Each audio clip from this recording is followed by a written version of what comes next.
The Jersey City Board of Education passed a resolution during their January caucus that put serious provisions on allowing members of the public to record the meeting, an effort that has at least one local parent advocacy group up in arms. According to the measure, passed at the January 14th caucus meeting, individuals must notify the board 24 hours in advance if they wish to comment at the meeting. Furthermore, any member of the public who wishes to record must notify the board secretary prior to the meeting and are only allowed to record board members, not members of the public. Also worth noting is that anyone recording is banned from using any of the outlets in the building to aid their filming process. Akesia Grigsby, the president of the Jersey City Parent Advocacy Group, spoke to Hudson County TV about the matter. It actually caught us off guard. I caught wind the same morning of the Board of Education. In the morning, I sent an email to School Board President Renard, Sangeeta Renard, and I asked her, I said, is this going to be something that's going to be up for vote or in a resolution? She responded quickly and she said, no, this is not up for a vote.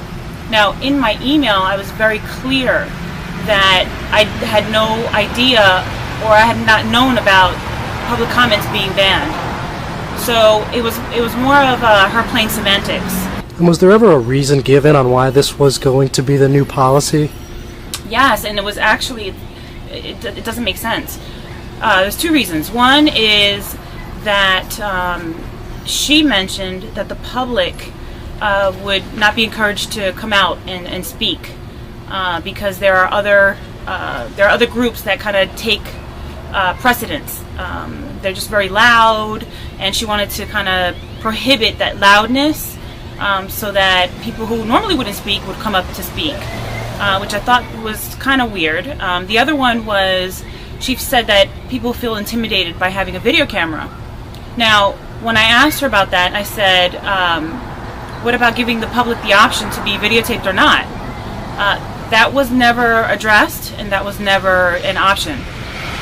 And then there's also some provisions in this resolution that seem a bit unorthodox. For example, you're not allowed to charge any recording devices, and you have to give notice of the board 24 hours in advance if you wish to comment. So, I mean, what did you think about just the resolution as a whole, aside from just, the main thing, of course, being the recording? Well, I mean, it's interesting because not only 24-hour notice, but you still can't have the camera facing the public speaker. So I thought that was a little odd because to me, it sounded more like they didn't want any public speaker to be a brand, a representation of parent advocacy, essentially.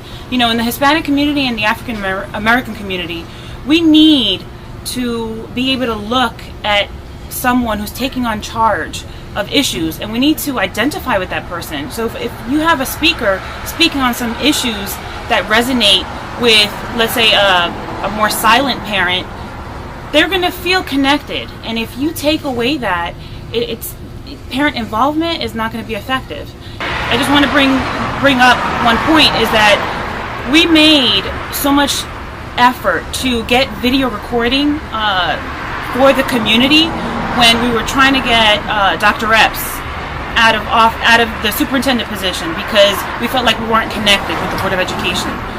In doing that, we thought, wow, okay, we're moving forward with transparency. Under Superintendent Dr. Epps, parent involvement was at a low. So I don't understand President Sangeeta Renard's statement about implementing the ban on public comments, how that is going to essentially do something different, because essentially it's going back to Superintendent Dr. Epps' reign. Also bear in mind that although a video recording will not be taken of individuals during the public portion of the meeting, the Board of Education has taken it upon themselves to take an audio recording of each member of the public who chooses to speak. Dr. Mary Ann Dakar, the Chief of Staff for Superintendent of Schools Marshall Isles, did not immediately return a call seeking comment. I'm John Heides, Hudson County TV, Jersey.